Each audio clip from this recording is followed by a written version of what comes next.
Sir आपकी ये tenure पे आप किस प्लान और विजन के साथ आए हैं? आप इस 5 साल में आपके टेन्योर में आप क्या चेंजेस लेके आएंगे specially for your constituency? Thank you. हमारा 36 नारी कोयू है, तो one of the backward constituency है अरुणाचल में। बैकवर्डनेस तो उसको आगे हमको अगर नया चेंज लाना है तो फर्स्ट ऑफ ऑल मेरा सोच है कि सरफेस कम्युनिकेशन ठीक हो। तो जैसे इंसान को जहाँ कहीं जाने के लिए सड़क का जरूरी होता है, डेवलपमेंट भी बिना सड़क का जगह में कहीं पहुंचता नहीं है। तो प्रायोरिटी तो मेरा सरफेस कम्युनिकेशन रहेगा।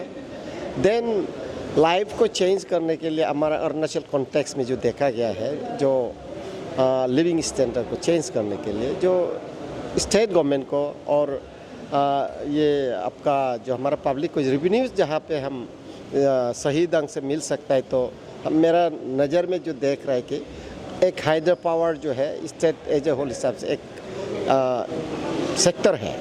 Then individual and government level के लिए जो हम सेक्टर देखा है तो टूरिज़्म है। तो टूरिज़्म में आपका जो एम्प्लॉय होगा और खुद भी एम्प्लॉय होगा, दूसरे को भी एम्प्लॉय किया जा सकता है within no time. That way तो लाइफ का जो लाइफ स्टैंडर्ड जो लाइफ है ना, उसको चेंज किया जा सकता है जल्दी।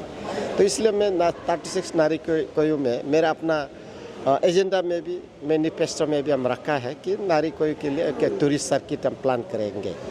तो टूरिस्ट अट्रैक्ट करने के लिए क्या क्या करना है, तो हम उसको आगे जाके और फिर हम लोग डिटेल में प्रोग्राम बना के आएंगे।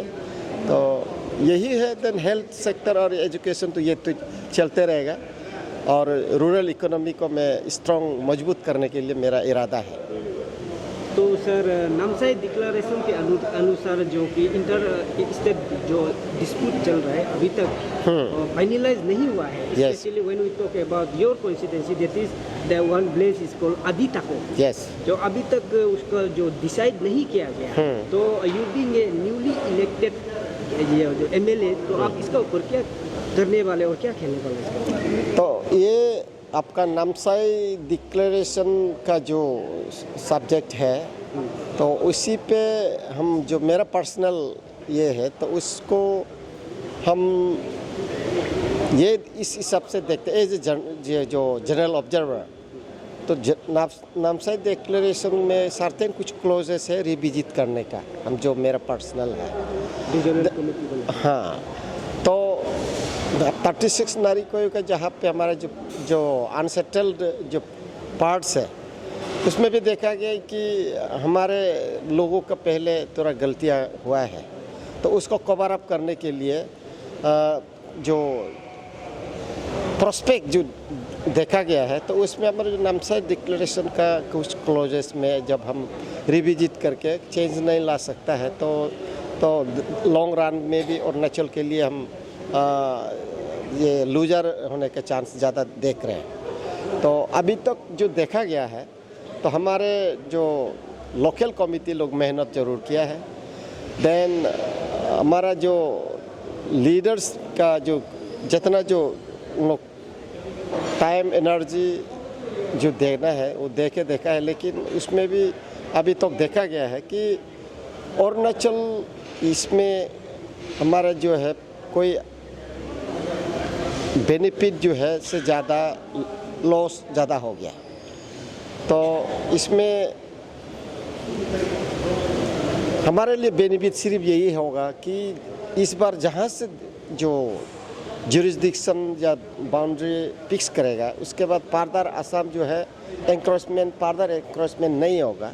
तो इसी हिसाब से देखा जाएगा तो बेनिफिट ज़रूर है, लेकिन ग्राउंड रियलिटी में देखा गया तो अरुणाचल हम लोग थोड़ा ज़्यादा लॉस हो गया इसमें।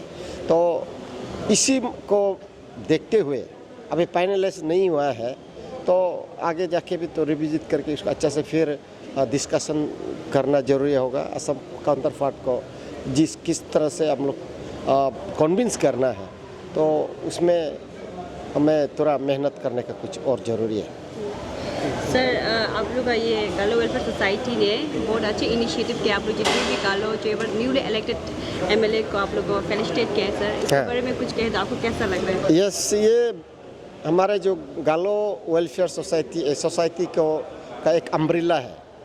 तो इस बार जो इलेक्टेड एमएलएस है तो डिफरेंट पार्टी का हो सकता है, लेकिन गालो वेलफेयर सोसाइटी ने सबको एक ही साथ एक ही मंच पे बिठा के जो जनरल गालो के इंटरेस्ट में जो बातें हमारे सामने जो रखा गया है, अच्छा लगा, वेरी इंकरेजिंग। तो इसी आज जो बातें हुए हैं उसको रखते हुए तो ऑन दैट बेसिस हम लोग आगे में जाके कुछ कोऑर्डिनेटेड एफर्ट्स डाल के सोसाइटी एज ए होल या कम्युनिटी एज ए होल उसका जो सर्टेन इंटरेस्ट वाला बातें है, काम है, तो उसमें एकजुट करके करने का जो एडवांस में हमें एडवाइस दिया गया है, अच्छा लगा। अदरवाइज़ कभी ये सब चीज़ें सोच में मिस भी हो जाता है। तो मुझे आज इंटरेक्शंस जो हुआ है, प्रोग्राम हुआ, अच्छा लगा और बहुत फ्रूटफुल रहा। और सोसाइटी ने हम लोग को इतना अच्छा से हमें फेलिसाइट किया, तो मान सम्मान दिया, तो और इससे ज़्यादा और क्या अच्छा प्रोग्राम हो सकता है। मैं I appreciate the initiative being taken up by गालो वेलफेयर सोसाइटी। इस पर आपको इलेक्ट किया गया है, आपकी पब्लिक ने, आपकी कंस्टिट्यूंसी के, तो आपके सपोर्टर्स को आप कुछ कहना चाहोगे? हाँ, मैं यही कहूँगा कि जो एजेंडास पब्लिक के सामने में रख के मैंने सबका प्यार और सपोर्ट लिया है, तो उसको मैं आगे जाके भी इनिशिएटिव लेके इसी डायरेक्शन में जिससे पब्लिक को मैंने सामने रखा था, तो मैं उसको आगे ले जाने के लिए तैयार है।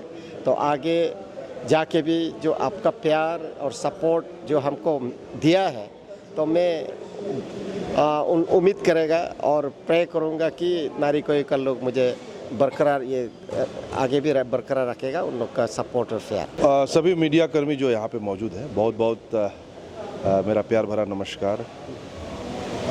जहाँ तक मेरे यंग एमएलए होने का सवाल है, अरुणाचल में शायद मैं बहुत यंग तो नहीं होऊंगा, लेकिन शायद गालो एमएलएज अभी यहाँ जितने हैं शायद उसमें मैं I might be the youngest. तो उस लिहाज से बहुत यंग तो नहीं हूँ, but I think relatively I might be younger than others. जहाँ तक थर्ड जनरेशन होने का बात है, क्योंकि मेरे दादाजी एमएलए थे, मेरे पिताजी एमएलए थे, मंत्री रहे, बट मैं हमेशा ये बोलता हूँ कि that is incidental and ancillary. मुझे 30 आलो वेस्ट के जनता ने, क्योंकि आप लोग जानते होंगे कि 2019 के इलेक्शन में मैं हार गया था, तो उसके बाद मैं मैदान नहीं छोड़ा, 30 आलो वेस्ट के लोगों से जुड़ा रहा, और उसी के फलस्वरूप 30 आलो वेस्ट के जितने मतदाता हैं, मेरे वेल विशर्स हैं, उन्होंने मेरा कार्य को देख के मुझे बहुत भारी मात्रा से जीत दर्ज कराया। जहाँ तक उनका ये कतई नहीं था कि वो उनका ग्रैंडसन है, वो उनका सन है, बिकॉज ऑफ दैट हम उनको वो नहीं, वो आपका काम बोलेगा, आपका योर वर्क विल स्पीक। तो उस हिसाब से दिया है मुझे 30 आलो वेस्ट के जनता ने। और मेरे पूर्वज जो हैं वो दैट इज़ इंसिडेंटल एंसिलरी, क्योंकि उसको तो मैं आई कैन नॉट, वो टैग तो रह ही जाएगा क्योंकि वो मेरे दादा है, मेरे पिताजी, तो it is incidental and ancillary. लेकिन जो भी है जनता जनार्दन है, जनता जो चाहेगी वही होगा। So sir, what kind of development you will be bringing to your constituency in your tenure? देखिए, ऐसा है कि जहाँ तक डेवलपमेंट का सवाल है, there are many aspects of development. मेरे कंस्टिट्यूंसी में 24 पोलिंग बूथ है और मेनी विलेजेस आर देयर, तो each village has got its own problem of sorts. तो उसको किस तरह से, क्योंकि मान लीजिए कोई गांव में हो सकता है कि बिजली का इश्यू हो, कोई गांव में होता है सड़क का इश्यू हो, कोई गांव में हो सकता है कि नदी का पानी का बहाव आ रहा हो, कोई गांव में टूरिज़्म को बढ़ावा देना पड़े, टूरिज़्म वाइज काफ़ी पोटेंशियल वाला गांव हो। तो वो सब रोड मैप जो है जगह जगह के लिए मेरे पास ऑलरेडी है। तो उस हिसाब से मैं सभी जगह का ये करके कौन सा टेकअप करना है मैं देखूंगा। I can not pin point detail, क्योंकि डिटेल करने के लिए फिर कॉन्स्टिट्यूंसी का पूरा आपको एक ब्यौरा देना पड़ेगा।